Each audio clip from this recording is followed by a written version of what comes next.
Assalamualaikum warahmatullahi wabarakatuh. Alhamdulillah, nahmaduhu ta'ala wa nasta'inuhu wa nastaghfiruh wa na'udzu billahi min shururi anfusina wa sayyiati a'malina. Man yahdihillahu fala mudilla lahu wa man yudlilhu fala hadiya lahu. Asyhadu an la ilaha illallah wahdahu la syarika lahu wa asyhadu anna Muhammadan abduhu wa rasuluh sallallahu alaihi wa ala alihi wa ashabihi wa man tabi'ahum bi ihsan wa sallim tasliman mazida, amma ba'd. Fa insyaallah taala, sebagaimana biasa kita akan lanjutkan pembahasan kita dari kitab Bulughul Maram karya Al-Hafidz Ibnu Hajar Al-Asqalani Asy-Syafi'i rahimahullahu taala. Kita sudah sampai ke hadis yang ke-255. Faqala rahimahullah wa an Wa'il bin Hujr radhiyallahu anhu qala sallaitu ma'an nabi sallallahu alaihi wasallam fa kana yusallim an yaminihi assalamu alaikum warahmatullahi wabarakatuh, an shimali assalamu alaikum warahmatullahi wabarakatuh. Rawahu Abu Dawud bi isnadin sahih. Dari sahabat yang mulia Wa'il bin Hujr, semoga Allah meridhoinya, bahwasanya beliau berkata, aku sholat bersama Rasulullah SAW. Suatu kali aku sholat bersama Rasulullah SAW. Beliau mengakhiri sholatnya dengan mengucapkan, membaca salam ke kanan dan salam ke kiri. Salam ke kanan beliau membaca Assalamualaikum warahmatullahi wabarakatuh. Salam ke kiri beliau mengucapkan Assalamualaikum warahmatullahi wabarakatuh. Yang kita bisa ambil pelajaran daripada hadis ini, bahwasanya hadis ini pembenaran dari dalil sebagai kaedah atau definisi ulama yang mendefinisikan sholat itu adalah ibadah yang berupa perkataan atau perbuatan yang dimulai dengan takbiratul ihram maksudnya, dan diakhiri dengan salam, diakhiri dengan salam. Sebenarnya Rasulullah mengatakan tahrimuha takbir, tahliluha taslim. Tahrimuha takbir, tahliluha taslim. Apa maksudnya? Maksudnya tahrimuha takbir, maksudnya ihram itu dengan ditandai dengan takbir. Ihram itu artinya yang tadinya halal menjadi haram. Ya, yang tadinya boleh makan di dalam sholat jadi apa hukumnya makan dalam sholat? Haram, batal puasa, batal sholatnya. Yang tadinya boleh makan, boleh minum, boleh bercakap-cakap, di dalam sholat menjadi haram. Yang tadinya boleh tertawa, di luar sholat menjadi haram. Artinya banyak aktivitas yang semestinya halal menjadi haram. Sama seperti ihram ketika umroh dan haji, ya kan? Yang tadinya boleh pakai kemeja, boleh pakai gamis, menjadi haram ketika sedang ihram. Yang tadinya boleh pakai wangi-wangian, pakai parfum, di dalam ketika ihram menjadi haram. Nah, tahliluha taslim, dan penghalalannya itu dengan salam. Penghalalannya dengan salam. Artinya penghalalan yang tadinya dilarang, diharamkan, maka setelah salam menjadi halal. Tadinya tidak boleh berkata-kata, tidak boleh tertawa, maka setelah salam menjadi halal kembali, Kemudian kita lihat di hadis Wa'il bin Hujr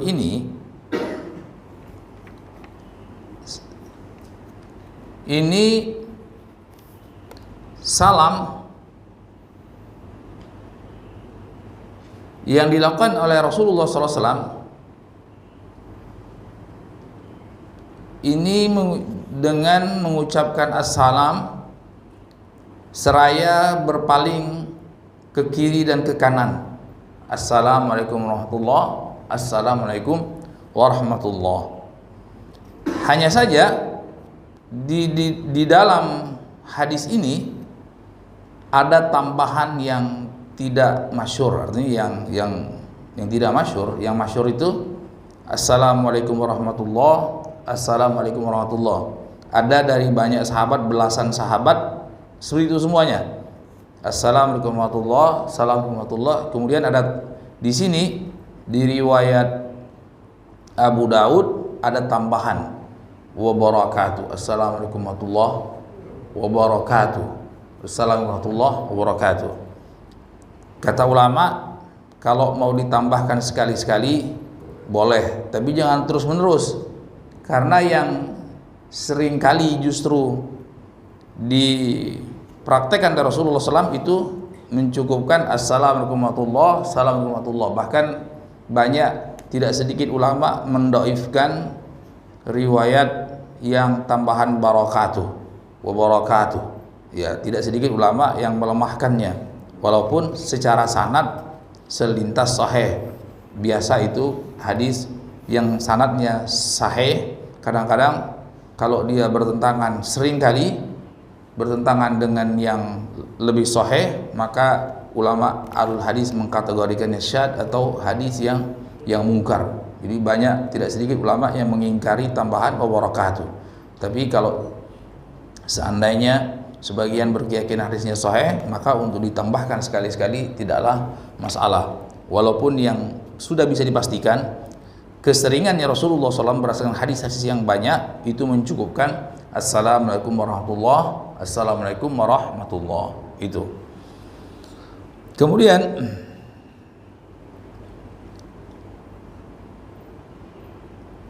yang berikutnya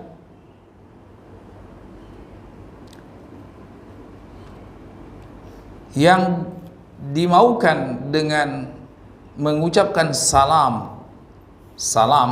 itu kan memiliki dua makna.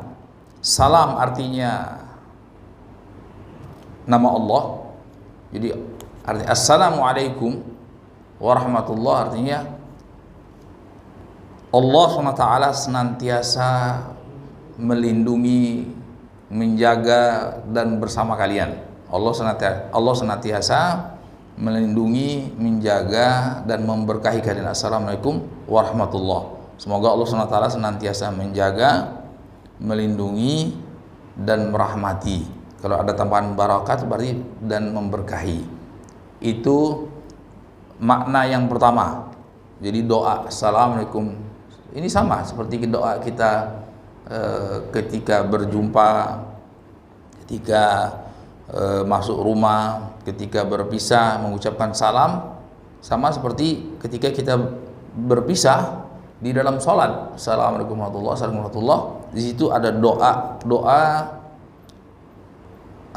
meminta kepada Allah SWT agar Allah SWT memberikan penjagaan, perlindungan, pengawasan dan senantiasa merahmati kita. Siapa saja? Ya hadirin yang ikut sama-sama sholat, kita sendiri, kemudian jangan lupa yang ikut hadir itu kan juga malaikat, ya kan? Yang ikut hadir itu juga malaikat. Paling tidak, kalau seandainya kita sholat di rumah, ya ada malaikat kan tetap bersama kita, tidak bisa meninggalkan kita. Kiraman katibin. Ya, ini doa yang pas. Kemudian makna yang kedua, salam ya artinya salam itu artinya keselamatan. Keselamatan kurang lebih sama. Artinya assalam artinya maknanya Allah yang memberikan keselamatan atau dan perlindungan, atau assalam ya artinya keselamatan untuk kita semua. Keselamatan untuk kita semua, keselamatan dari berbagai macam penyakit, musibah dan berbagai macam hal-hal yang tidak diinginkan. Nah ini karena ini doa semestinya jangan lalu begitu saja. Paling tidak ada semacam penghayatan supaya apa namanya, sesuai dengan maksud dan tujuan. Maksud dan tujuannya apa sih? Doa supaya dikabulkan, ya kan? Nah, kata ulama, bagaimana doa mau dikabulkan kalau dia cuma lip sync, cuma sekedar apa, bunyi di bibir saja, ya kan? Tidak nyambung ke dalam hati, tidak nyambung ke dalam hati, ya kan? Tidak nyambung ke dalam hati. Artinya doa itu permohonan kepada Allah SWT, permohonan kepada Allah SWT. Yang jadi patokan itu di dalam hati, baru ada pengungkapan di lisan. Kadang-kadang doa itu artinya permintaan, doa itu artinya permintaan. Kalau sekiranya permintaan mana lebih bagus, permintaan seandainya yang paling bagus sih memang permintaan dengan hati dan ditampakkan dengan lisan. Kadang-kadang ada yang namanya permintaan itu tidak mesti ditampakkan dalam lisan, ya kan? Ada nggak?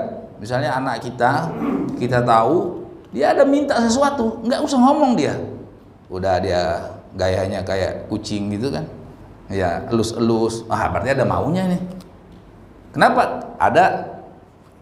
Ada hasrat yang menunjukkan, ada sinyal-sinyal yang menunjukkan dia punya kemauan.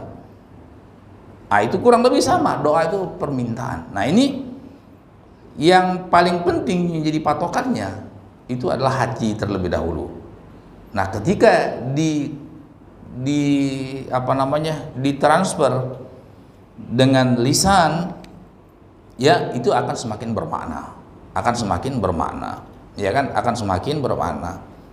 Ini, jadi yang terpenting diusahakan sebisa mungkin kita menghadirkan itu doa, menghayati bahwasanya ini doa loh untuk kebaikan, perlindungan untuk diri kita dan orang-orang sekitar kita, orang-orang yang beriman dan bertakwa kepada Allah SWT, sehingga salam tersebut diucapkan juga tetap bermakna, karena ini masih bagian daripada sholat. Sebagaimana takbiratul ihram, kemudian doa istiftah, al-fatihah itu bagian daripada sholat yang kita diminta oleh Allah SWT untuk menghadirkan hati, untuk fokus, untuk khusyuk, ya, untuk penuh harap, penuh cinta kepada Allah SWT. Demikian juga tatkala kita mengucapkan salam. Kemudian disebutkan oleh ulama, dimakruhkan bagi imam, makruh hukumnya bagi imam duduk lama setelah salam menghadap kiblat. Ya, dimakruhkan bagi imam duduk salam menghadap kiblat. Jadi assalamualaikum warahmatullahi, assalamualaikum warahmatullahi, udah duduk aja dia. Nah, yang benar sebagaimana hadis diriwayatkan oleh Imam Muslim dari Aisyah radhiyallahu taala anha, kana Rasulullah sallallahu alaihi wasallam idza sallam lam yaqud illa bimiqdar ma yaqul Allahumma antas salam minkas salam tabarakta ya jalal wal ikram. Jadi astagfirullah Allahumma antas salam wa minkas salam tabarakta ya dzal jalal wal ikram. Kemudian dia menghadap ke makmum. Itu. Jadi setelah assalamualaikum warahmatullahi, kemudian Allahumma antas salam wa minkas salam tabarakta ya dzal jalal wal ikram. Nah, ini penekanan tadi, salam tadi. Allahumma antas salam, ya Allah engkau adalah assalam, engkaulah assalam yang sesungguhnya. Ya, Allah SWT yang memiliki segenap keselamatan, Allah SWT tersucikan dari segenap kekurangan, cacat, aib dan berbagai macam hal-hal yang nista, dan darimulah segenap keselamatan dan perlindungan.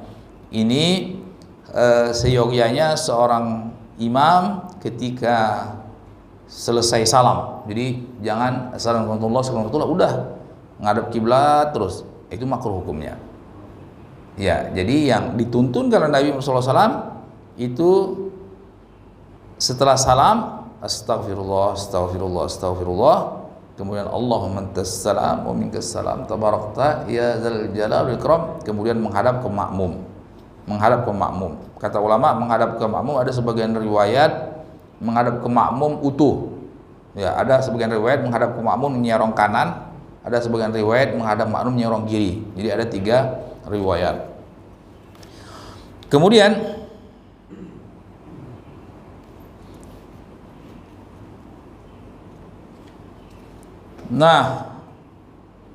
yang disebutkan juga oleh ulama, ini tradisi salam-salaman setelah mengucapkan salam. Ya, dalam bahasa Arab bukan salam, musafahah namanya. Musafahah.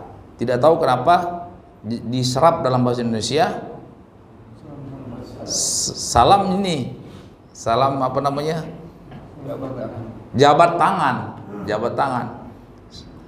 Itu bahasa Arab. Nah, bahasa Arab ya, jadi penyerapan ke dalam Indonesia dengan apa ya? Dengan sebagian konsekuensinya. Ya kan, jabat tangan itu kan menunjukkan kita nih akrab, ya kan? Salam-salaman. Nah, ini asalnya maknanya musafahah. Musafahah itu jabat tangan dalam bahasa Arab, diserap bahasa Indonesia jadi salam-salaman. Ini harus diakui dia tidak ada landasannya dari syariat, tidak dijumpai keterangannya dari hadis Nabi, tidak yang doif, apalagi yang seminimal ada doif aja, ya, tidak yang doif apalagi yang sahih. Tidak juga ada keterangan dari sahabat Nabi, ya. Tapi ini masyhur sekali, artinya masyhur sekali, dan itu marak, hampir dikatakan sebagai kemestian, ya, keharusan. Ya, cuman kemarin alhamdulillah ada COVID, jadi orang nggak berani. Ya, jadi agak tercegah sedikit karena COVID. Ternyata COVID membawa hikmah, mencegah sebagian perkara-perkara yang semestinya tidak memang dilakukan. Ini, iya, semestinya apa? Kalau mau salam-salaman ya semestinya pas kita ketemu sebelum sholat, salam. Nah, itu benar. Sunnah salam-salaman itu ketika berjumpa, bukan ketika dari tadi duduk salam. Kan kita dari tadi sama bareng-barengan. Ya, mestinya salam itu kita dari jalan tuh berjumpa salam, sunnah hukumnya. Pahala. Ya, pahala. Ya, ini juga kendala diniatkan itu udah berpahala. Kan setiap hari kita salam-salaman. Itu pahala, berguguran dosa kita. Ini kata Rasulullah SAW setelah mengucap. Nah, mungkin tadi di penyerapan bahasa Indonesia itu kan kita salam dulu. Assalamualaikum warahmatullahi. Jawab kan, waalaikumsalam warahmatullahi. Nah, pas apa kabar baru jabat biasanya kan. Nah, itu mungkin penyerapannya kok jadi salam-salam bahasa. Sebenarnya salam itu ya mengucapkan salam. Tapi biasanya orang kalau sudah ketemu mengucapkan salam sekalian jabat tangan. Hukumnya sunnah. Jadi ketika berjumpa, nah itu jangan dibalik-balik. Ya, jadi sunnahnya itu bukan sudah ketika dari tadi berjumpa, ya, tapi ketika hendak berjumpa kita salam-salaman. Ketika baru berjumpa. Kemudian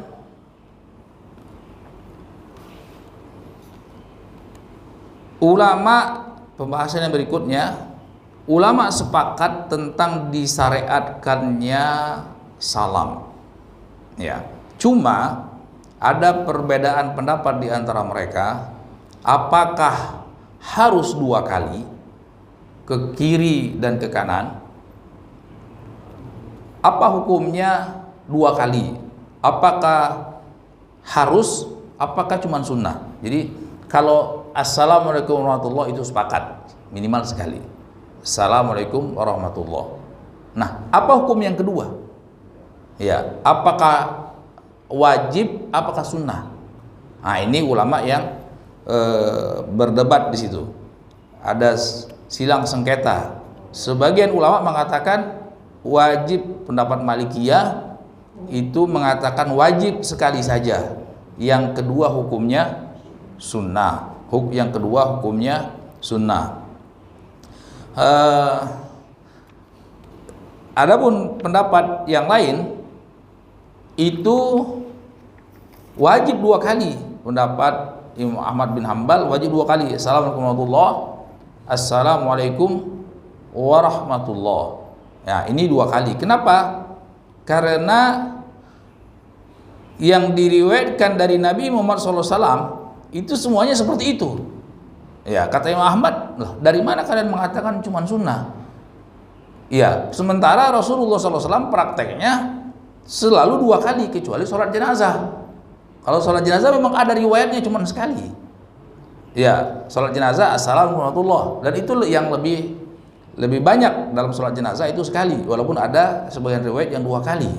Nah, ini bukan sholat jenazah, ini bukan sholat jenazah. Ya, sholat 5 waktu kah, sholat duha kah, sholat sunnah kah, itu semua riwayat. Ya, sebagaimana hadis yang masyhur, hadis Ibnu Mas'ud, kan Nabi sallallahu alaihi wasallam yusallim an yamini wa an yasari, assalamualaikum warahmatullahi, wa yaltafitu hatta yura bayadu khaddihi. Rasulullah sallallahu alaihi wasallam itu ketika salam dari sholatnya, beliau mengucapkan assalamualaikum warahmatullahi, assalamualaikum warahmatullahi, dan betul-betul berpaling sampai kelihatan putihnya pipi Rasulullah sallallahu alaihi wasallam. Nah, kita tidak jumpai ada riwayat yang seperti itu kecuali dalam sholat jenazah. Nah, jadi di sini Imam Ahmad rahimahullahu taala mengatakan kenapa dia dikategorikan tetap wajib karena semua riwayat itu menunjukkan 2 kali salam. Nah, kalau mau dikatakan sunnah minimal adalah sekali. Ya, adalah sekali. Nah, ini seperti itu.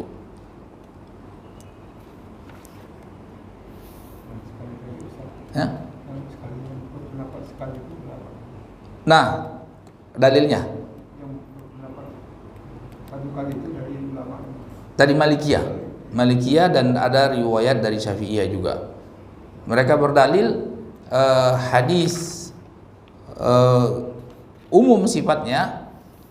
Rasulullah SAW katakan wa tahlil wa taslim, dan penghalalannya taslim. Ya, kan keterangan di situ taslim. Rasulullah SAW penghalalan dari tadi kan kalau tahrim itu takbiratul ihram. Nah, kalau tahlil taslim, paham kan? Tahlil apa maknanya tahlil? Yang tadinya tidak boleh hal-hal yang dilarang kemudian menjadi halal dengan salam. Kan di situ cuma salam, tidak ada keterangan sekali atau 2 kali. Ya, makanya kalau itu sekali aja cukup dong. Ya, cuman kan Imam Ahmad berkata di situ nggak ada keterangan juga mengatakan sekali. Ya kan, dari mana itu? Kan misalnya ulama yang mengatakan satu, itu kan taslim, salam, tidak ada keterangan mengatakan 2 kali. Ya, sama juga Imam Ahmad bilang, nah sama juga itu kan salam, tidak ada keterangan yang mengatakan cukup sekali. Ya kan, kecuali kalau ada keterangan 2 kali atau sekali. Nah, tahu dari mana harus 2 kali? Dari praktek Nabi. Ya, itu dia, dari praktek Nabi 2 kali, ya udah 2 kali. Seperti itu. Dan itu pendapat yang lebih selamat karena jelas hadisnya mengatakan 2 kali. Ya, jelas hadisnya mengatakan 2 kali. Jadi kalau hadis itu seyogianya, kadang-kadang lafaz-lafaz yang umum itu menjadi diperinci dengan praktek dari secara langsung Rasulullah Shallallahu Alaihi Wasallam, semakin menjadi jelas dia. Kemudian yang berikutnya hadis yang ke-256, Anil Mughirah bin Syu'bah radhiyallahu anhu, an-Nabi sallallahu alaihi wasallam kana yaqul fi duburi kulli salatin maktubah. Ini kecepatan sepertinya.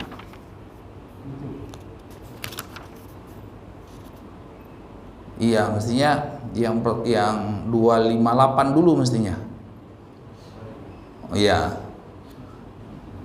Kan urutannya setelah salam itu astagfirullah, Allahumma anta salam minka salam. Itu hadis 258, hadis itu dulu deh, yang 258 dulu. Ya. Itu urutannya. Setelah 258 nanti ingetin lagi balik. Nanti lupa kita balik lagi. Hadis yang 258 hadis Tauban radhiyallahu taala anhu, qala kana Rasulullah sallallahu alaihi wasallam idzan sarafa min salatihi istaghfara talatan wa qala Allahumma antas salam wa minkas salam tabarakta ya zal jalal ikram. Hadis ini diriwayatkan oleh Imam Muslim, nomor hadis 591. Dari sahabat Sauban, semoga Allah meridhoinya, beliau berkata bahwasanya kebiasaan Rasulullah SAW itu kalau berpaling dari sholatnya, artinya berpaling ke kiri dan ke kanan, assalamualaikum warahmatullah, beliau beristighfar 3 kali, astagfirullah, astagfirullah, astagfirullah. Ya, kemudian mengucapkan Allahumma antas salam wa minkas salam tabarakta ya zal jalalul ikram. Ini sangat jelas dan gamblang. Jadi Rasulullah SAW pertama kali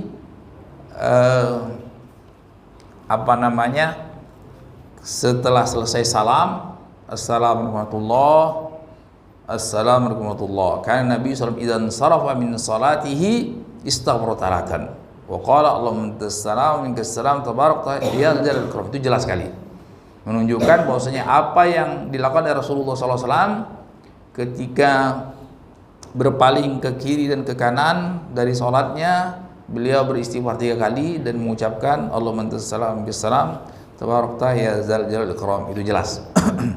Ya. Itu jelas. Kemudian hadis Aisyah, kalau ini hadis Tauban, apa yang diucapkan, hadis Aisyah menunjukkan setelah mengucapkan ini Rasulullah menghadap ke makmum, tidak terus menghadap ke kiblat, Nah ini jemaah yang dimuliakan Allah Subhanahu wa taala, yang kita bisa ambil pelajaran daripada hadis ini, atau balik dulu lagi, ya kan? 258 Allahumma antas astaghfirullah Allahumma antas salam wa salam tabarakta ya jalal ikram. Nah, barulah hadisnya 256. Barulah hadisnya 256. Ya, Anil Mughirah bin Syu'bah radhiyallahu anhu an-Nabi sallallahu alaihi wasallam kana yaqulu fi duburi kulli salatin maktubah. Rasulullah sallallahu alaihi wasallam itu mengucapkan di setiap penghujung atau selesai salat maktubah, la ilaha illallah wahdahu la syarika lahul mulkul hamdu wa la kulli syai'in qadir. Allahumma la mani'a lima ataita wa la mu'tiya lima mana'ta wa la yanfa'u zal jaddi minkal jaddu. Ini hadis muttafaqun alaih. Ya, muttafaqun alaih. Ya, kita balik lagi penjelasannya ke hadis 258. Penjelasannya bahwasanya Rasulullah SAW ketika berpaling dari sholatnya ke kiri dan ke kanan, lalu mengucapkan istighfar. Ya, istighfar. Apa artinya istighfar?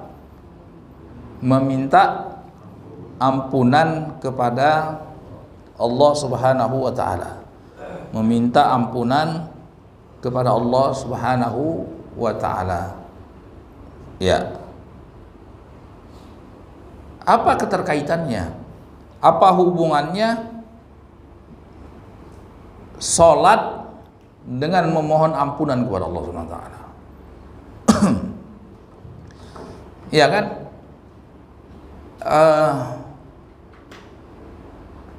Selintas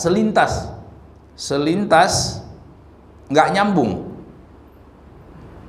Iya kan? Memohon ampunannya setelah selesai sholat ini ibadah loh, ibadah yang paling Allah SWT cintai daripada ibadah badan. Ya, ini kalau ibadah kan berarti pahala, ya kan?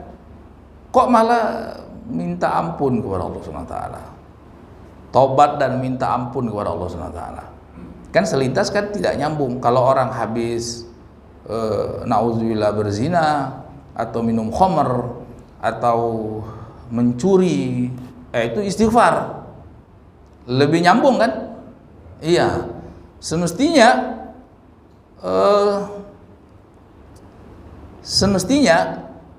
kalau pakai akal-akalan, selintas yang lebih pas apa coba? Alhamdulillah. Ya, makanya kadang-kadang sebagian masjid para imam-imam mengucapkan alhamdulillah. Ya kan? Tapi itu bukan yang dilakukan Rasulullah. Yang diucapkan Rasulullah is astagfirullah. Atau jangan-jangan imam tersebut mungkin Rasulullah salah kali. Jangan-jangan mungkin agak gimana gitu kan, atau mungkin lebih ya dengan akal-akalan selintas. Betul ya, selintas kalau kita lihat kan sholat itu karunia Allah, ya kan, nikmat dari Allah SWT. Kalau dapat nikmat jangan beristighfar, tapi apa? Bersyukur, alhamdulillah, ya kan? Kan nikmat itu ada dua, nikmat duniawiyah, nikmat ukhrawiyah. Ya, nikmat duniawiyah itu kita dapat harta, dapat kesehatan, dapat jabatan dan lain sebagainya. Itu jelas kan. Nah, nikmat ukhrawiyah kita dimudahkan oleh Allah untuk sholat, Allah mudahkan kita untuk berzikir, Allah mudahkan kita untuk beramal soleh, ya kan? Kita rasa itu nikmat. Kenapa tidak diucapkan alhamdulillah? Kenapa justru astagfirullah, astagfirullah, astagfirullah? Ya. Nah, kalau kita renungkan lebih mendalam, justru memang yang paling benar adalah istighfar. Makanya praktek Rasulullah SAW seperti itu. Ya, praktek Rasulullah SAW jelas hadis yang sahih semuanya. Rasulullah SAW setiap selesai salam dari sholatnya itu beristighfar, astagfirullah, astagfirullah, astagfirullah. Tidak ada hadis yang bahkan minimal dhaif lah, ya, yang mengucapkan alhamdulillah, nggak ada. Apalagi yang sahih. Yang dhaif aja nggak ada, apalagi yang sahih. Ya, terus dari mana? Wallahu alam. Nah, yang jelas semua hadis yang sahih menunjukkan Rasulullah SAW ketika selesai sholat berpaling ke kiri ke kanan mengucapkan salam, itu Rasulullah beristighfar, astagfirullah, astagfirullah, astagfirullah. Nah, kata ulama, terus apa korelasinya? Ya, korelasinya, hubungannya antara istighfar dengan selesai salam. Kata ulama, ulama menyebutkan ada macam-macam penjelasan oleh ulama. Ada beberapa penjelasan.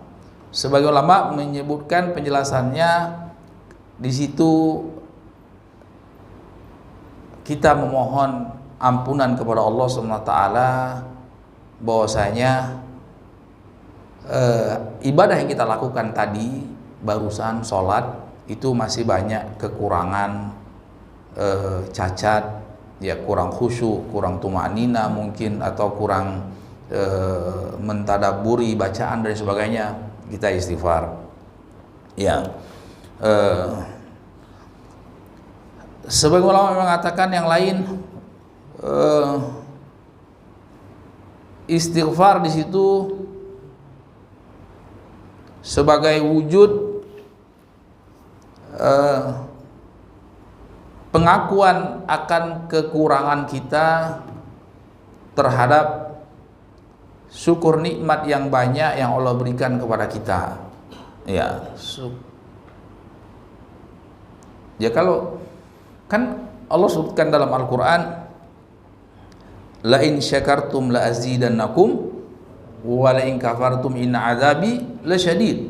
Kalau sekiranya kalian syukuri nikmat yang Allah berikan, maka akan tambah, Allah akan tambah nikmat tersebut. Tambah di sini bisa tambah secara kuantitas ataupun kualitas. Kalau kalian kufur alias tidak pandai bersyukur, maka Allah SWT akan azab dengan azab yang pedih. Azab yang pedih itu bisa di dunia dan akhirat. Salah satu azab yang pedih itu Allah cabut dari nikmat yang dirasakan hamba ketika itu. Nah, yang ada artinya ini untuk mengingatkan kita kepada hakikat ibadah itu sendiri. Jadi kepada hakikat ibadah itu sendiri. Jadi ini dalam, ini Ibnu Qayyim sering sebutkan ini. Jadi mengingatkan kita kepada hakikat yang begitu dalam. Apa itu? Artinya sehebat apapun ibadah yang dilakukan seorang hamba pasti tetap kurang. Ya. Sehusyuk apapun yang dilakukan oleh seorang hamba pasti tetap minus. Ya. Sesempurna apapun ibadah yang dilakukan oleh seorang hamba pasti tetap tidak sebanding dengan nikmat yang karunia Allah SWT yang Allah berikan kepada dia. Artinya di situ ada isyarat untuk kamu harus tawadu loh. Teruslah tawadu, teruslah merendah kepada Allah SWT dengan segala macam ibadah yang kamu lakukan. Jangan merasa spesial. Ya, kadang-kadang ya namanya setan, hawa nafsu mengajak kita untuk begitu cepat puas dengan amal ibadah kita yang gak seberapa sebenarnya. Nah, terus ada isyarat satu lagi. Kita juga kadang-kadang lalai dan lupa. Loh, orang ibadah atau sholat yang kita lakukan itu tidak mungkin bisa terwujud kok kalau Allah nggak gerakkan. Ya, kita sombong. Oh, kita kok yang sholat. Enggak. Allah yang menggerakkan kita untuk sholat. Itu yang benar. Ya.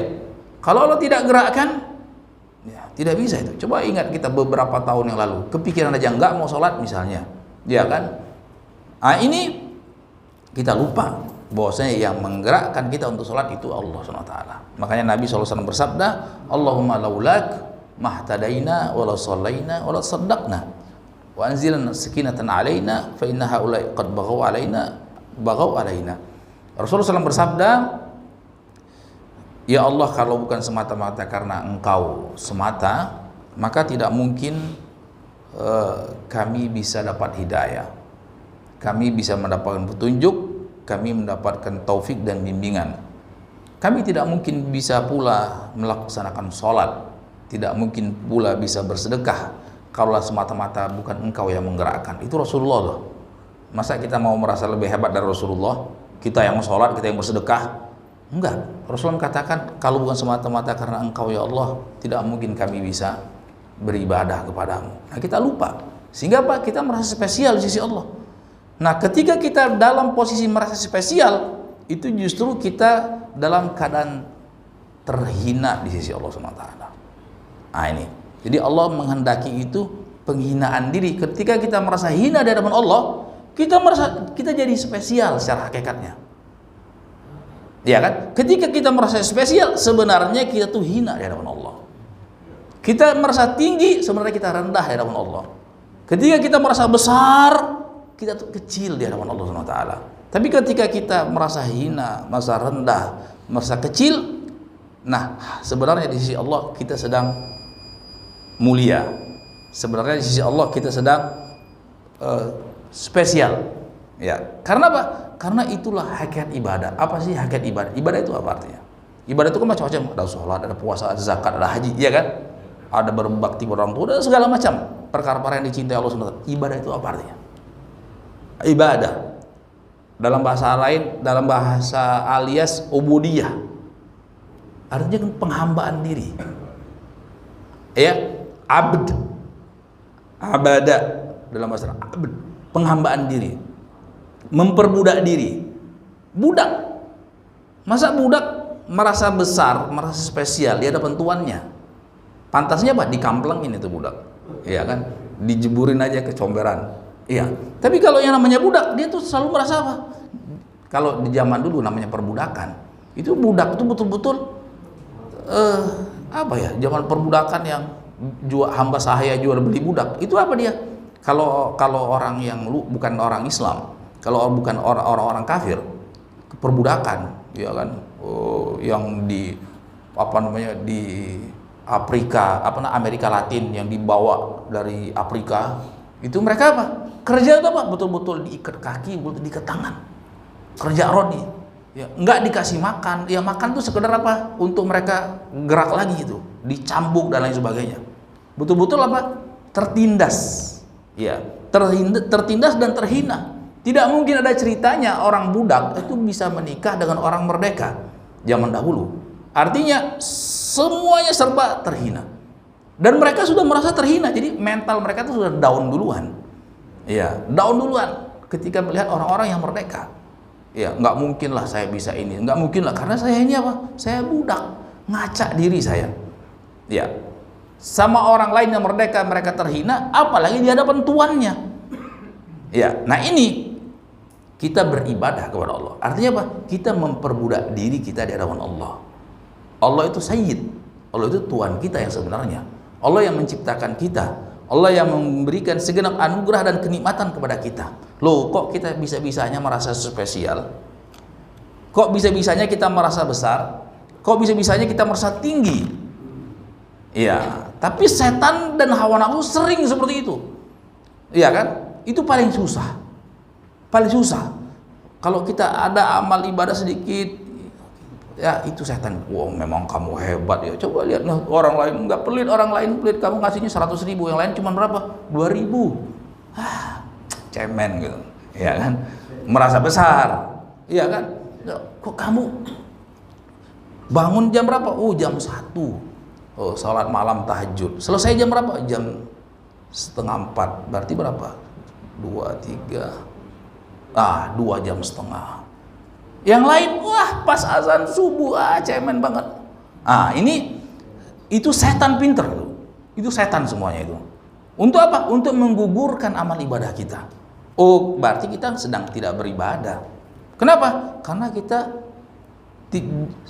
merasa besar dan spesial. Semestinya ibadah itu semakin seorang beribadah, semakin dia merendah di hadapan Allah SWT.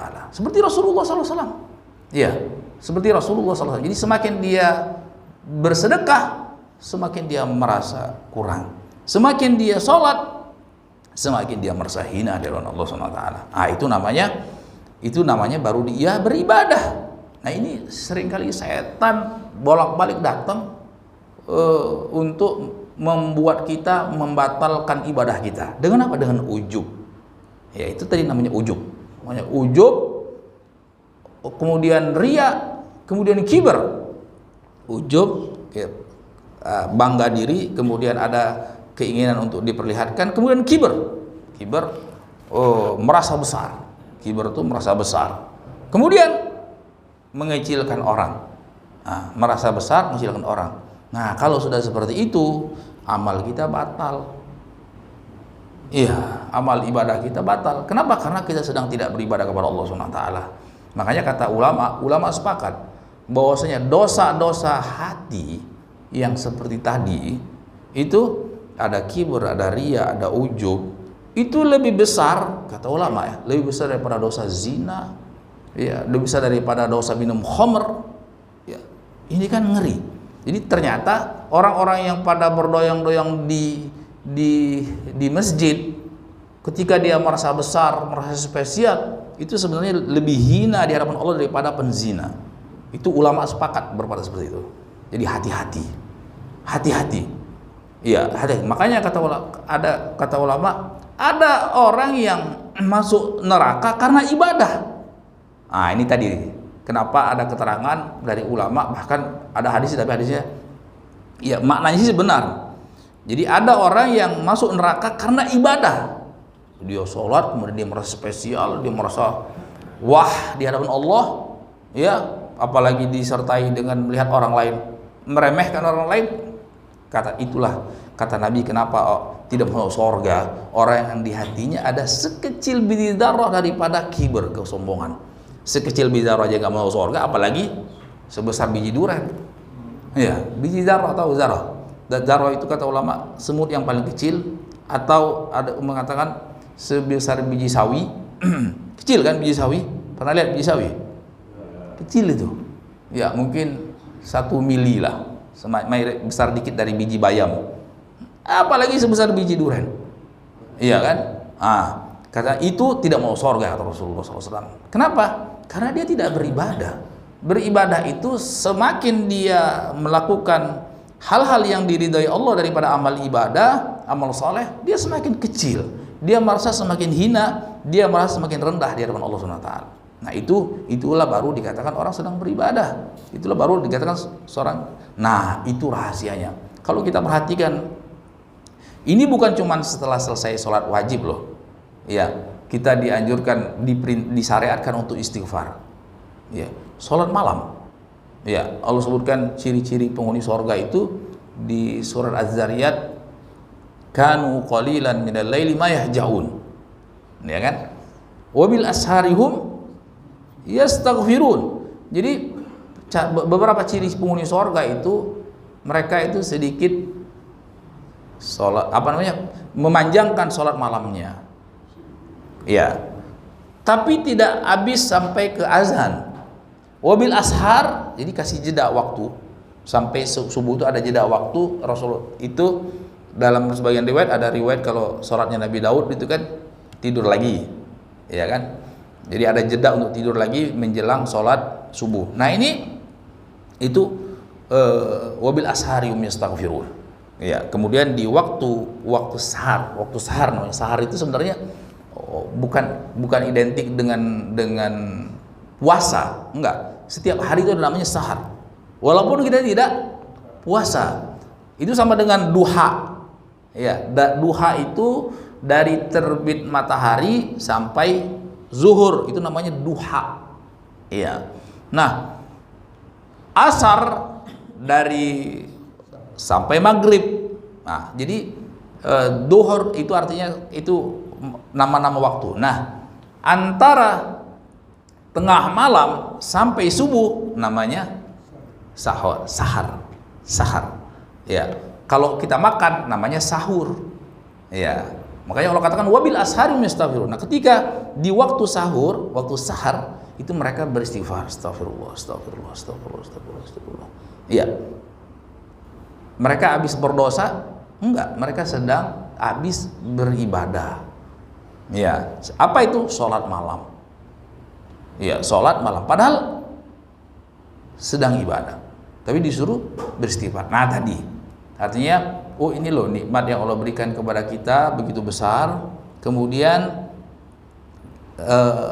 Allah sangat marah ketika kita merasa besar dengan amal ibadah yang kita lakukan. Semestinya apa? Semestinya kita merasa hina kepada Allah SWT, merasa rendah. Ya Allah, kalau bukan karena nikmat dan gerakanmu ya Allah, tidak mungkin saya bisa beribadah. Itu terus yang ditampakkan. Nah, itu terus istighfar, astagfirullah. Makanya amal ibadah yang paling banyak dilakukan Rasulullah SAW itu istighfar. Haji, coba. Haji itu Allah sebutkan di dalam Al-Quran, summa afidhu min haitsu afadan nas wastaghfirullah.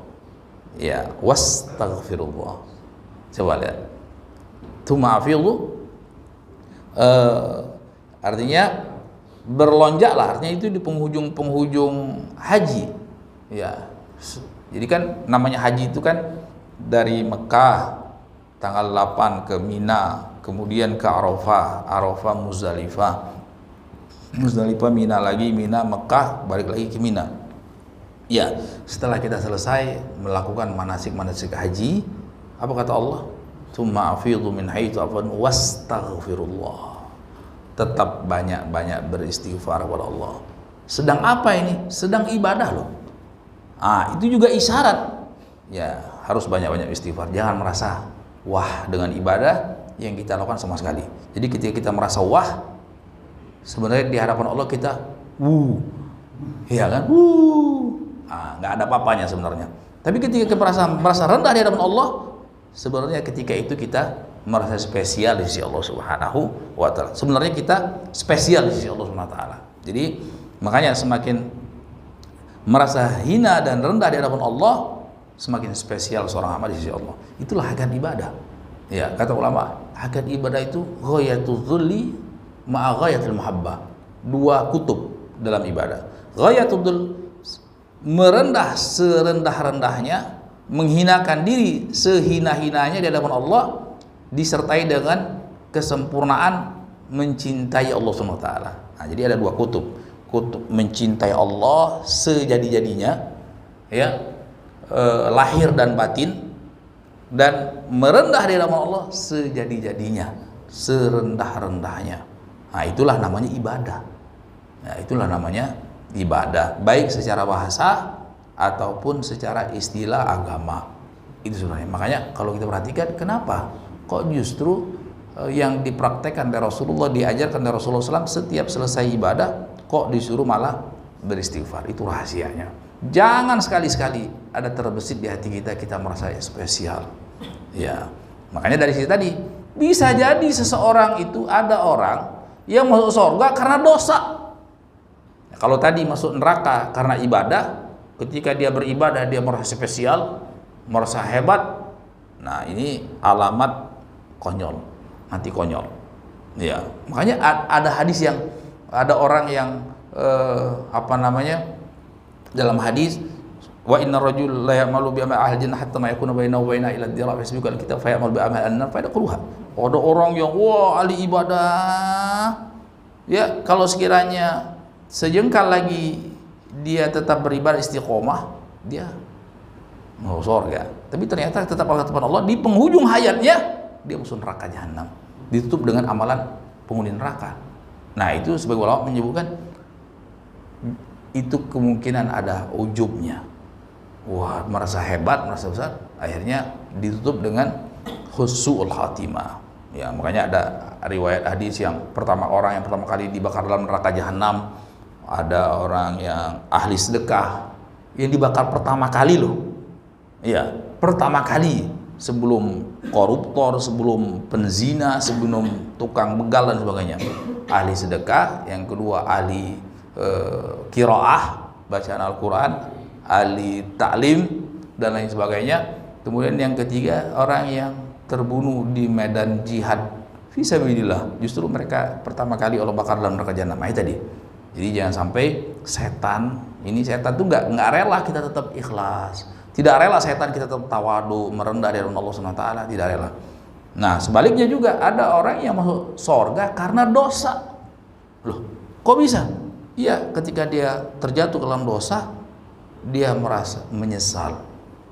Ya Allah, ya aku hambamu yang penuh kealpaan dan kekurangan. Coba lihat si fulan, ahli ibadah, saya pingin seperti fulan, ya, yang selalu ke masjid, yang selalu bersedekah. Saya sampai umur sekian sekarang masih seperti ini gitu. Ya Allah, kasih rahmat, kasih sayangmu ya Allah. Nah, itu bisa memicu dia untuk mendekat kepada Allah Subhanahu wa taala.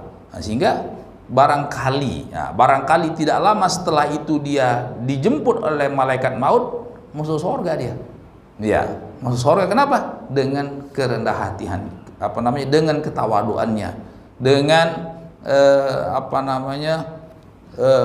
dia merasa hina, merasa rendah di hadapan Allah Subhanahu wa taala.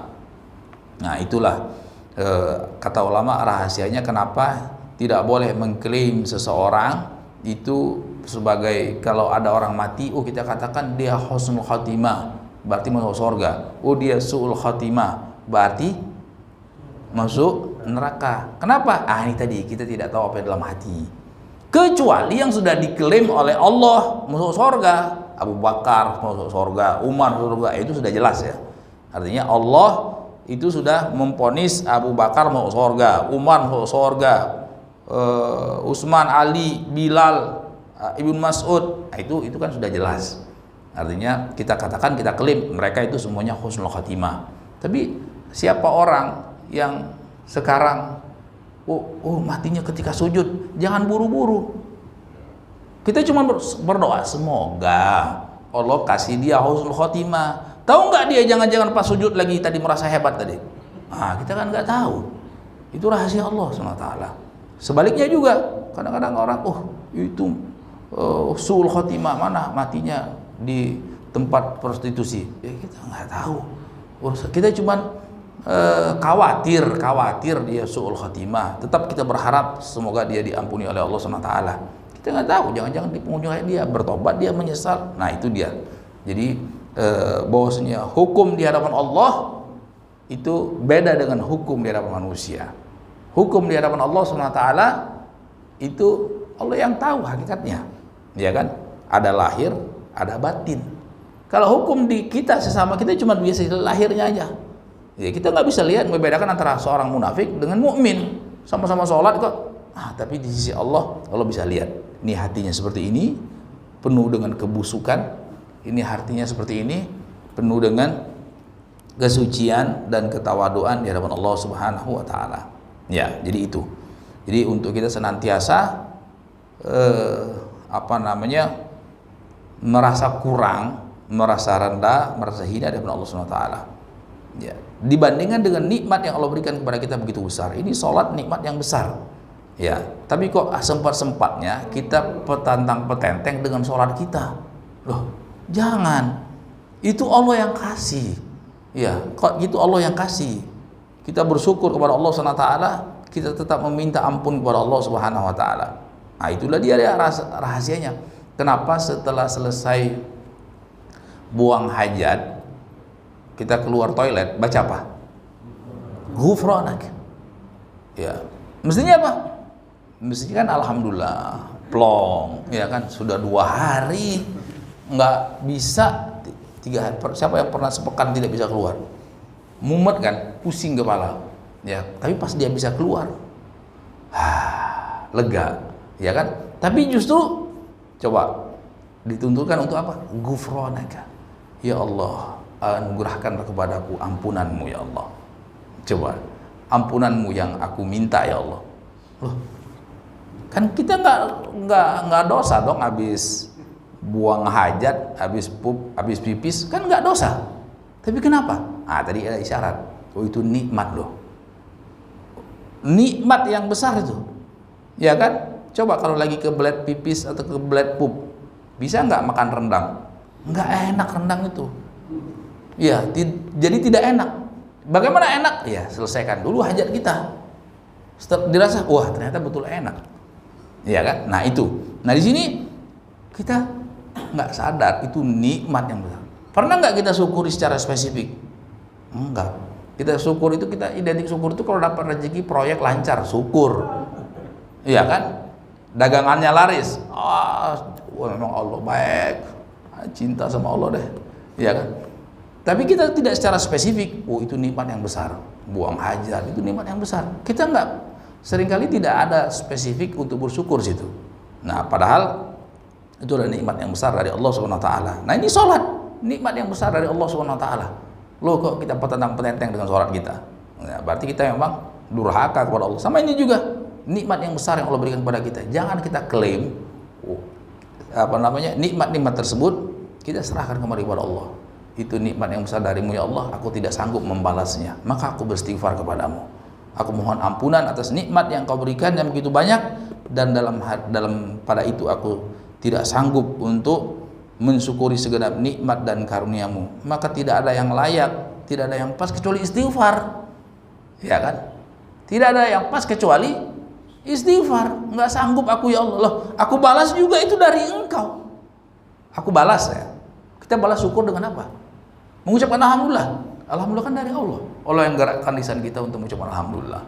Wah, aku balas dengan sholat 2 rakaat mutlak. Kata Allah, aku yang gerakkan engkau untuk sholat. Wah, aku balas dengan bersedekah ya Allah. Loh, yang kasih rezeki siapa? Allah. Yang menggerakkan kita untuk bersedekah siapa?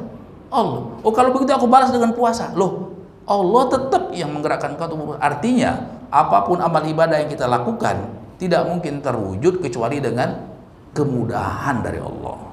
Ya, berarti apa? Ya kita pilot terus. Nah, ketika orang pilot terus, itu tidak ada yang lebih pas kecuali tobat dan istighfar. Makanya amalan yang paling banyak dilakukan Rasulullah SAW itu tobat dan istighfar. Iya. Ibadallah tubu ilallah wastaghfirullah fa inni atubu ilallah fil yaum akthar min 70 marrah. Wahai hamba-hamba Allah, bertobatlah kalian dan beristighfar kepada Allah, karena aku Muhammad SAW bertobat dan beristighfar kepada Allah dalam sehari semalam lebih daripada 70 kali. Dan itu gaya bahasa Arab. Lebih daripada 70 kali artinya tidak terhingga. Bukan artinya 71 atau 7, bukan, atau 70, bukan. Artinya tidak terhingga dalam sehari semalam, aku tidak bisa ngitungnya lagi. Betapa banyak aku bertobat dan beristighfar kepada Allah SWT. Itu Nabi loh.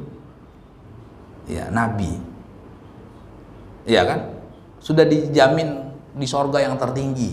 Tapi kenapa Nabi yang justru paling banyak tobat dan istighfarnya kepada Allah? Paham kan korelasinya tadi? Ya, mestinya Nabi itu yang paling banyak mengucapkan alhamdulillah, alhamdulillah, alhamdulillah, alhamdulillah. Tapi justru kenapa Nabi yang paling banyak bertobat istighfarnya? Nah, dzikir yang paling banyak dibaca Rasulullah juga istighfar. Kata Ibnu Umar, wa in kunna na'ud istighfar Rasulullah sallallahu alaihi wasallam fi majlisin wahid akthar min 100 marrah. Oh yaqul rabbighfirli wa tub alayya tawwabur rahim. Jadi kami biasa kalau lagi kumpul-kumpul sama Rasulullah, ya duduk-duduk di majelis ataupun apa, ya Rasulullah itu enggak bengong. Itu enggak. Rasulullah itu beristighfar. Ya, banyak sekali enggak terhitung atau sekali itu 2 3 4 5 6 enggak hitung lagi sudah. Beliau membaca rabbighfirli wa tub alayya tawwabur rahim, rabbighfirli wa tub alayya tawwabur rahim, rabbighfirli wa tub alayya tawwabur rahim. Rabbighfirli wahai Tuhanku, ampunlah dosaku. Wa tub alayya, terimalah taubatku, sesungguhnya Engkau Zat yang Maha Pengampun lagi Maha Penyayang. Terus. Itu Rasulullah sallallahu alaihi wasallam.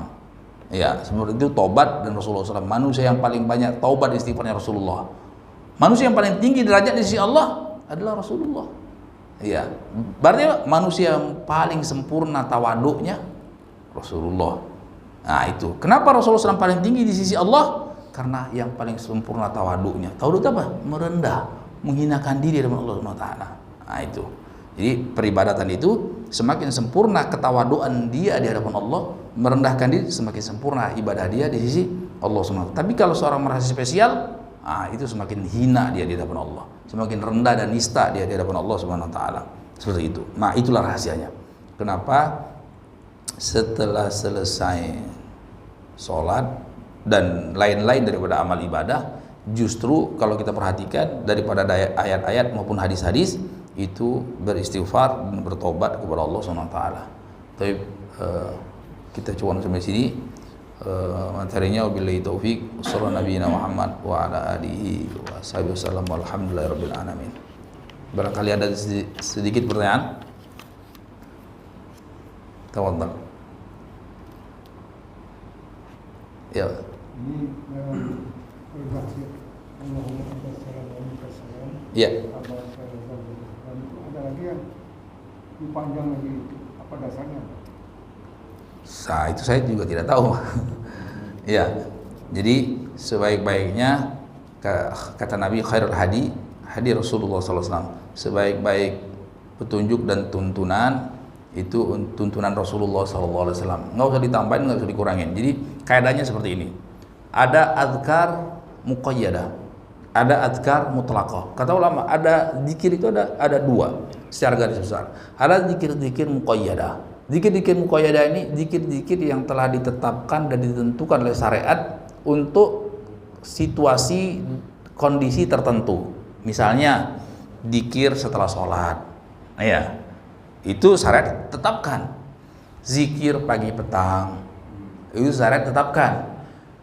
Zikir sebelum tidur syariat tetapkan. Zikir sebangun tidur, ya. Zikir di dalam ibadah itu namanya azkar muqayyadah. Ada azkar mutlaqah, zikir-zikir yang lepas, yang tidak dibatasi dan diikat dalam batas waktu tertentu, situasi dan kondisi. Seperti apa? Lagi nyangkul, ada nggak keterangan dari Nabi? Enggak. Lagi nyetir, lagi masak. Nah, kalau situasi dan kondisi yang tidak dibatasi waktu dan situasi kondisi tertentu, ya ini bebas, kita mau baca macam-macam, yang penting baik-baik, ya, yang penting baik-baik. Baca subhanallah, alhamdulillah, Allahu akbar, la haula wala quwwata illa billah, rabbighfirli, astaghfirullah, bebas, ya kan? Karena apa? Nggak ada keterangan dari Nabi nyangkul bacanya apa, ya kan? Lagi mancing, nggak ada bacaannya apa Allahumma antassalam, enggak ada. Bebas kita mau baca subhanallah, mau baca Allah akbar, mau baca astagfirullah, la haula wala quwwata illa billah, apa terserah. Nah, ada namanya azkar muqayyadah, zikir-zikir yang telah diikat oleh syariat di tempat dan situasi kondisi yang telah tertentu. Seperti setelah selesai sholat itu ada khusus. Ya, seperti sebelum tidur itu ada khusus. Ya. Berapa kali kita kasih contoh. Zikir sebelum tidur itu ada, kalau bisa jangan lupa, jangan cepat-cepat langsung tidur, sebelum mata terpejam, sebelum hanyut dalam tidur itu kan hanyut gitu. tahu gitu, udah hilang deh kemana kita. Nah sebelum kita lewat itu, ya itu baca terakhir kali kata Nabi berpesan, Allahumma inni aslamtu nafsi ilaik, wa wajjahtu wajhi ilaik, wa fawwadtu amri ilaik, wa alja'tu dhahri ilaik, raghbatan wa rahbatan ilaik, la malja'a wa la manja minka illa ilaik, amantu bi kitabika allazi anzal wa bi nabiyyika allazi arsal. Nah, itu yang kata Nabi, jadikanlah itu ucapan terakhir. Jadi kalau kita ngomong lagi, baca itu lagi sampai ini terakhir. Kata Nabi, kenapa? Karena barangkali setelah itu kita tidak bangun-bangun lagi. Iya kan? Mungkin nggak? Banyak orang tidur, dibangunin, udah bablas, udah pindah alam. Iya. Nah ini kata Nabi, kalau engkau meninggal itu fitrah. Jadikanlah itu penghujung penutup zikir-zikirmu. Kan banyak zikir, ayat kursi, doa ayat terakhir Al-Baqarah, subhanallah, alhamdulillah, Allahu akbar, macam-macam kan, banyak. Nah ini yang jadikan yang terakhir. Jadi yang terakhir. Nah ini ada sahabat yang setoran sama Nabi. Wah dia hafalin sama dia. Ya Rasulullah, coba dengerin deh, ana udah bener belum? Coba dibaca dia, Allahumma inni aslamtu nafsi ilaik, wa wajjahtu wajhi ilaik, wa alja'tu dhahri ilaik, wa fawwadtu amri ilaik, wa alja'tu dhahri ilaik, raghbatan ilaik, la malja'a wa la manja minka illa ilaik, amantu bi kitabika allazi anzal wa bi rasulika allazi arsal. Nah sahabat ini ganti dari Nabi menjadi Rasul, ya kan? Semestinya yang versinya Nabi, ilham mungkin dapat dari malaikat Jibril, itu Nabi, ya amantu bi kitabika allazi anzal, artinya aku beriman kepada kitab yang kau turunkan ya Allah, sebagaimana aku beriman kepada Nabi yang kau utus, wa bi nabiyyika allazi arsal, dan Nabi yang kau utus. Sahabat ini robah, mungkin dia nggak hafal betul, dia robah, setoran ke Nabi, dengerin tasmi, dia bilang wa bi rasulika nabi kan yang benar, nabi allazi arsal. Coba lihat, cuman merubah dari nabi menjadi rasul, nabi nggak boleh, apalagi nambah blok gitu. Ngerubah satu kata, padahal kalau dihitung, coba lihat, coba kita pakai akal, mana lebih bagus kalau diganti nabi menjadi rasul? Rasul lebih bagus. Setiap rasul pasti nabi. Nabi belum tentu Rasul. Makanya Rasul itu cuma 300-an. Ya, 300-an. Nabi itu ada 120.000 sekian. Banyak Nabi itu. Ya. Jangan-jangan di Condet zaman dulu ada Nabi. Walau alam kan kita nggak tahu. Ya. Atau di Jatiwarna jangan-jangan dulu ada 120.000 Nabi lebih. Ya. Nah ini coba lihat, cuma gantinya lebih bagus. Jangan. Kenapa? Karena ini zikir muqayyad atau azkar muqayyadah. Zikir-zikir yang sudah diikat, dibatasi dengan situasi dan kondisi atau waktu tertentu. Nggak boleh digubah-gubah. Udah gitu aja. Ya kan? Ya. Nggak usah ditambahin, nggak usah dikurangin. Tidak, seperti itu. Ya. Nah sama seperti tadi. Zikir-zikir yang muqayyadah termasuk zikir-zikir setelah sholat. Nah jadi ya udah. Yang benar apa? Ya udah versi Nabi, ikutin aja. Ada hadisnya, kita praktekkan. Nggak ada, jangan. Ya, ini seperti itu. Kurang lebih gitu, itu prinsipnya. Jadi hati-hati. Kecuali kalau kita namanya zikir mutlak. Zikir mutlak itu yang tidak terbatas dengan situasi, waktu, dan kondisi tertentu. Dia ada keterangannya dari syariat, bebas kita. Iya, seperti itu. Jelas. Ya, Pak. Ini banyak kejadian baik masalah masjid. Kalau habis sholat, kemudian dia pikir tapi dengan suara yang keras, jadi seolah-olah membanggakan diri, bagaimana tidak tahu. Apakah ini dikatakan yang dikatakan sombong atau bagaimana? Karena mengganggu yang sedang sholat dan lain sebagainya. Tapi dia dengan speakernya itu sudah merasa hebat gitu. Nah, gimana nyebutnya?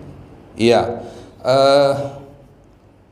Walalam, ya artinya kita mengatakan mereka merasa hebat apa enggak, kita enggak klaim ke sana. Yaitu walalam. Jadi karena itu urusan hati. Yang bisa kita katakan, ayat Al-Qur'an mengatakan wadhkur rabbaka tadarruan wa khufiyah. Ya. Memang ada keterangan tambahannya innallaha la yuhibbul mustakbirin. Ya. Dan berzikirlah kepada Tuhanmu. Kita disuruh berzikir tadarruan wa khufyah.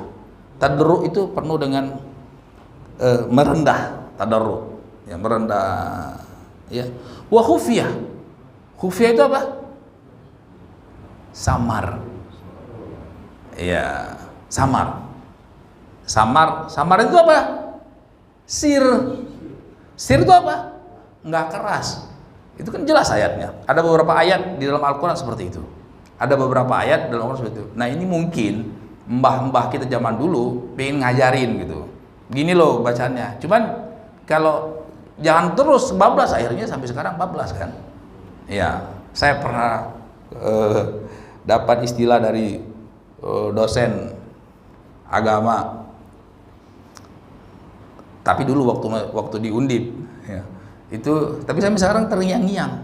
Ya, saya nggak tahu backgroundnya dosen itu apa, tapi ada mata kuliah kalau semester 1 kan ada agama kan. Ya, walaupun kuliahnya di teknik atau di apa ada. Nah itu dia ingat, jadi dia kritisi. Saya lupa namanya siapa. Mungkin sudah meninggal juga. Rahimahullah. Itu dia bilang, mungkin orang dulu ini, jadi juru-juru dakwah zaman dulu itu kan pakai metode-metode tertentu, seperti orang mau naik ke atas loteng pakai tangga ya gitu. Kalau sudah sampai dan selesai dia beresin, itu tangganya ditaruh lagi dong tempatnya, jangan tetap dipancang di situ, akhirnya orang naik terus nantinya padahal sudah selesai dia beresin. Wallahualam itu analoginya benar apa enggak gitu. Nah ini mungkin sebagian apa namanya, sebagian juru-juru dakwah di awal-awal itu dia kasih tahu loh, gini sekalian dikerasin supaya orang tahu, tapi semestinya dikasih tahu. Setelah itu nggak usah dikerasin lagi. Misalnya sama seperti Ibnu Abbas itu pernah satu kali sholat jenazah, kata ulama dia mengajari, ini sekalian praktek nih, ada jenazah nih, Allahu Akbar, kan semestinya bacaannya sir, mau malam, mau siang, mau pagi ya, sir. Tapi kali itu Ibnu Abbas, tapi cuma sekali itu kejadian, nggak terus-terusan. Nah kata ulama, Ibnu Abbas mengajari, oh kalau takbir pertama Al-Fatihah, takbir kedua sholawat, takbir ketiga doa, seperti itu. Kemudian keempat, kemudian salam. Nah, udah kata ulama sekali aja, jangan terus gitu. Nah ini juga mungkin di awal-awal dulu ketika datang ke Nusantara, ya mungkin maksudnya supaya tahu, tapi jangan terus kebablasan seperti itu. Jadi kalau berdasarkan ayat-ayat dalil-dalil itu justru tadarruan wa khufiyah. Innallaha yuhibbul mu'tadin. Allah tidak mencintai orang-orang yang berlebih-lebihan. Artinya dengan lemah, dengan suara lirih, merendah di hadapan Allah, dan samar, sir, tidak menjaharkan, tidak mengeraskan. Seperti itu. Ya. Ada lagi? Ya.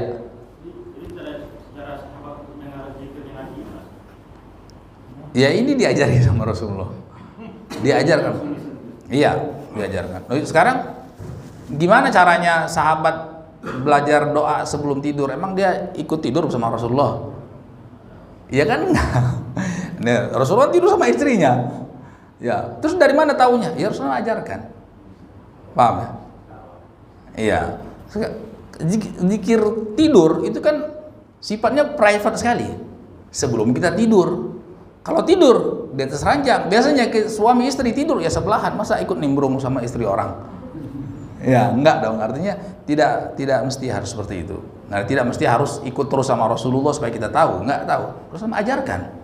Ya, Rasulullah SAW ajarkan. Ya, silakan. Ada lagi? Ya. Masalah zikir muqayyad tadi Ustaz, kan di situ kan nggak boleh ada tambahan. Maksudnya tambahan di situ gimana? Kan tambahan lafaz. Terus gimana dengan tambahan jumlah? Termasuk tambahan jumlah.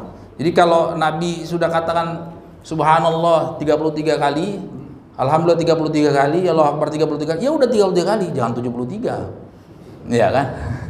Ya, itu angka-angka itu di dalam syariat. Misalnya apa? Misalnya zikir raditu billahi rabban wa bil islam itu 3 kali. itu ada maksudnya. Ya, nanti kita tanya sama Allah kalau sudah ketemu, ya Allah kenapa sih? Oh itu sama aja seperti apa? Seperti sholat subuh. Kenapa 2? Coba kalau 3 lebih bagus. Ya kan? Kan tambahan. Semakin banyak amalannya semakin bagus. Kenapa kok cuma 2? Kenapa ke sholat asar kenapa 4? Mestinya 2, capek kita. Ya kan? Sholat subuh bangun tidur seger. Kok 2? Bangun subuh seger itu mestinya 5. Ya kan?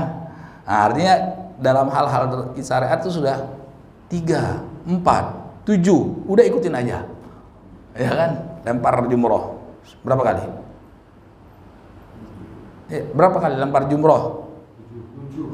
Udah 7, jangan 9. Enggak, ingatnya kita Wali Songo 9 misalnya gitu kan.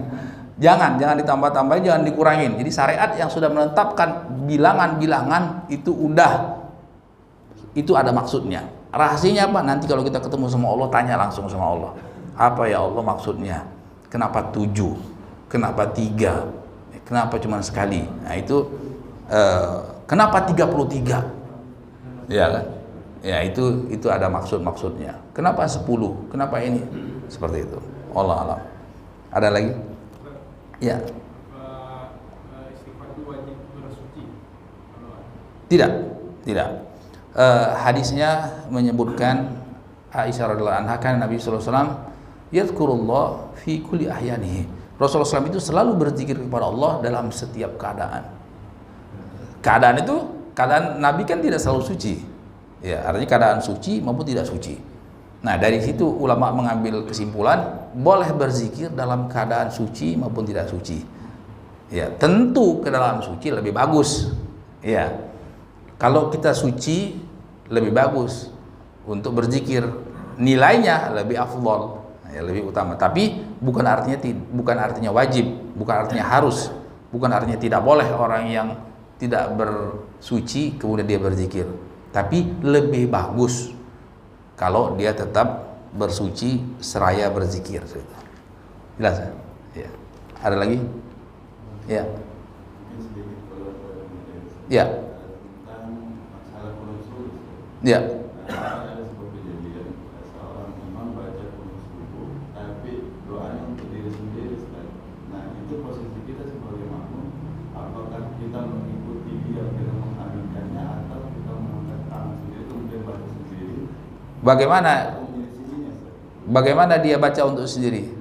Kayak misalnya Allahumma hdini. Ya, itu kesalahan sebagian imam. Ya, mungkin dia lupa atau apa mungkin, ya kan? Nah, itu kesalahan. Jadi mestinya di dalam doa-doa yang makmum ikut mengaminkan, ya, di dalam doa-doa yang makmum ikut mengaminkan, mestinya pakai domir, ya. Dalam istilah domir itu kata ganti jamak. Jadi kalau dia bilang Allahumma hdina, berarti ya Allah berilah kami hidayah, kami, ya kan? Tapi kalau dia bilang Allahumma hdini, ya Allah berilah aku hidayah, kurang ajar. Oh, kita kan sholat bareng-bareng, ya kan? Nah, ini maksudnya Allahumma hdina fiman hadait wa afina fiman afait. Ya Allah berilah kami perlindungan, keselamatan, ya kan? Dari orang-orang yang Engkau berikan perlindungan dan keselamatan. Ya, wa tawallana fiman tawallait. Ya Allah, jagalah kami, ya Allah, urusilah segenap urusan kami. Jangan aku, ini egois banget nih. Jangan jadi imam lagi. Ya kan seperti itu. Makanya kan ada hadis yang menyebutkan itu faqad khan makmum. Dia ini mengkhianati para makmum kata Nabi. Ya, jadi kecuali doa yang memang enggak perlu diaminkan. Misalnya doa di dalam sujud, ya kan? Misalnya doa sebelum salam, ya itu kan nggak perlu makmum mengaminkan karena sir kan. Tapi kalau doa yang jahar itu semestinya dia pakai ikut sertakan semuanya. Nah, ini kemungkinan dia kan nggak mungkin, tidak sedikit para imam nggak paham bahasa Arab, ya kan?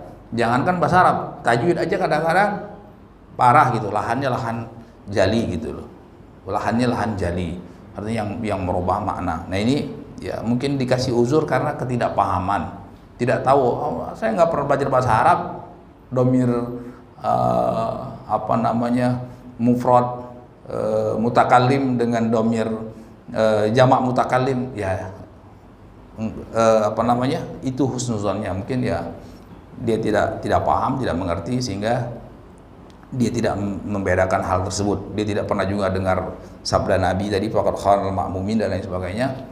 Ya uzurnya mungkin seperti itu. Hah? Ya aminkan aja. Ya kan kita niatkan dia. Nggak mungkin dia pengen kurang ajar tuh, nggak mungkin. Ya niat dia dia karena dia ketidaktahuan. Pasti dia niatkan itu untuk semua. Ya kan udah aminkan aja, udah amin ya udah deh. Inti aja dapat hidayah. Ya gitu. Ya. Ya kan amin enggak seperti itu. Nggak apa-apa.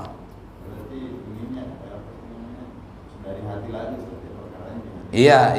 Iya, betul. Ya, jadi kita yakin itu dia bukan menyengaja. Bukan dia tahu tetap dia menyengaja, enggak. Itu kan kurang ajar banget gitu kan. Ya, nih. Apa? Wah, itu di ini ya. Apa? Di apa kalau tuh? Di revolusi digulingkan tuh apa namanya? Kudeta. Ya. Udah ya. Kita cukupkan sampai sini, wabillahi taufik. Wassallallahu nabiyina Muhammad wa ala alihi wa ashabihi wasallam walhamdulillahirabbil alamin. Subhanakallahumma bihamdik asyhadu an la ilaha illa anta astaghfiruka wa atubu ilaik. Assalamualaikum warahmatullahi wabarakatuh.